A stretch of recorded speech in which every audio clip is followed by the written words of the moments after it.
8 फेरों का 8वां वचन। स्वाति ने इसी साल शहर के कॉलेज से पढ़ाई पूरी की है और अब उसके लिए जगह जगह से रिश्ते आने लगे हैं। स्वाति से ज़्यादा उसके रिश्तेदारों को उसकी शादी की चिंता है, इसीलिए जो भी स्वाति के घर आता वो किसी नए लड़के की खबर ज़रूर ले आता।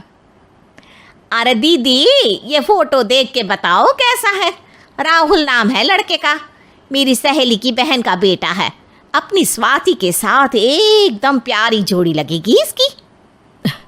ज़रा दिखाना, फोटो तो बढ़िया लग रहा है। कोई गलत आदत वादत तो नहीं है ना इसे? और कमाता कितना है? अरे कोई गलत आदत नहीं है दीदी, आप कहो तो एक मीटिंग करवा देती हूँ, फिर सब कुछ फाइनल कर लेना। हाँ हाँ, ये सही कह रही हो तुम। संडे को स्वाति के पापा भी घर पे ही रहेंगे। बुआ फिर वहाँ से चली जाती है और रात को स्वाति की माँ उससे कहती है, स्वाति बेटा, आज कमला बुआ ने एक लड़के की फ़ोटो दिखाई है। संडे को वो लोग मिलने आ रहे हैं, तैयार हो ना तुम बेटा? अरे मम्मी, आप कहाँ कमला बुआ के चक्कर में आ जाती हो? अभी इतनी जल्दी कोई शादी वादी नहीं करनी है मुझे। अरे बेटा, अच्छा लड़का है, बुआ जानती है उसे अच्छे से। हाँ स्वाति बेटा, एक बार मिल तो लो, बाद में देखेंगे आगे क्या करना है। वैसे तो कमला रिश्ता लाई है तो मना करने का तो कोई सवाल ही नहीं उठता। संडे की सुबह होती है और कमला बुआ राहुल और उसके मम्मी पापा को लेकर स्वाति के घर आती है। अरे आइए आइए भाभी, इसे अपना ही घर समझिए, इनसे मिलिए। ये मेरे भैया और ये मेरी भाभी हैं। नमस्ते भाभी जी, ये है हमारा लड़का राहुल, सरकारी नौकरी की तैयारी कर रहा है ये। वैसे आपकी बेटी कहाँ है? अरे स्वाति बेटा, बाहर आ जाओ। वैसे कितनी पढ़ाई की है स्वाति ने? जी, पोस्ट ग्रेजुएट है हमारी बेटी साइंस में। ये सब तो ठीक है, पर घर संभालना जानती है या नहीं? हमें कौन सी इससे नौकरी करवानी है, नौकरी तो मेरा बेटा करेगा ही। पर मैंने इतनी पढ़ाई की है और आप चाहती हैं कि मैं घर पर ही बैठी रहूं? अरे स्वाति बेटा, ये बड़ों की बात में तुम कहाँ बोल पड़ी? हम सब देख लेंगे क्या करना है क्या नहीं। हम तो इसी बात में विश्वास करते हैं कि घर के लड़के घर में ही रहे तो ज़्यादा अच्छा रहता है। वरना भाई साहब, आप तो आजकल के हाल जानते ही हैं, कितनी घटनाएं होने लगी हैं औरतों के खिलाफ। स्वाति बेटा, रसोई का काम तो पूरा जानती हो ना? शादी के बाद तुम्हें ही संभालना है वो सब। अरे बहुत अच्छा खाना बनाती है ये, आप सब लोग इसकी तारीफ करते नहीं थकेंगे। लो भाई, हो गई मीटिंग, अब शादी की तारीख फाइनल कर लेते हैं, क्यों भैया?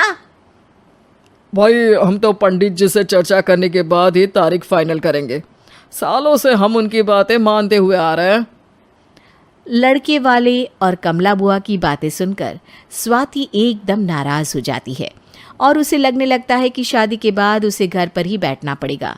लेकिन घर वालों के आगे उसकी एक नहीं चलती और उसे शादी के लिए हाँ कहना पड़ता है। शादी का दिन आ जाता है और सब मंडप में जमा होते हैं। अब फेरों का समय हो गया है, अब कन्या अपने वर से 7 वचन मांगेगी। आप किसी धार्मिक आयोजन में जाएं तो मुझे भी ले जाएंगे। आप मेरे माता पिता का भी बराबरी से सम्मान करेंगे, हमेशा मेरा साथ निभाएंगे। आपको दोनों परिवार की जिम्मेदारियां बखूबी निभानी होगी। हर ज़रूरी बात में मेरी भी राय लेंगे। आप सभी गलत आदतों से दूर रहेंगे। आप मेरे अलावा किसी और औरत से कोई गलत संबंध नहीं बांधेंगे। ये 7 वचन पूरे हुए, वर क्या तुम्हें ये सारे वचन मंजूर है? जी हाँ पंडित जी, मैं सारे वचन अच्छी तरीके से निभाऊंगा। अरे वाह वाह, बढ़िया तरीके से सब काम संपन्न हो गया। तो इसी के साथ विवाह संपन्न हुआ और आज से ये दोनों पति पत्नी हुए। 1 मिनट पंडित जी, अभी एक वचन लेना बाकी है। अब कौन सा वचन है बेटा? मैं अब हमेशा के लिए किसी दूसरे घर में जाने वाली हूँ, तो पति के अलावा मैं अपने सास ससुर से भी एक वचन लेना चाहूँगी। अब कहो बेटी। मैं ये चाहती हूँ कि मुझ पर किसी बात की कोई पाबंदी नहीं लगाई जाएगी। मुझे सब कुछ करने की आज़ादी होगी और मैं भी विश्वास दिलाती हूँ कि मैं एक अच्छी बहू बन के दिखाऊंगी। स्वाति की बात सुनकर उसके सास ससुर एकदम चौंक जाते हैं और कुछ बोल नहीं पाते कि उतने में कमला बुआ बोल पड़ती है। अरे बेटा, ये भी कोई कहने की बात है? रानी बन के रहोगी तुम तो। वचन देने से पहले सोच लीजिए, क्योंकि शास्त्रों में वचन ना निभाने वालों के लिए नरक से भी बदतर सजा लिखी है। स्वाति की चालाकी से वहाँ मौजूद सब लोग प्रभावित हो जाते हैं और लोगों में बदनामी ना हो जाए, इस कारण स्वाति के सास ससुर को उसे वचन देना पड़ता है। अरे कैसी अपशकुन वाली बातें कर रहे हैं आप पंडित जी।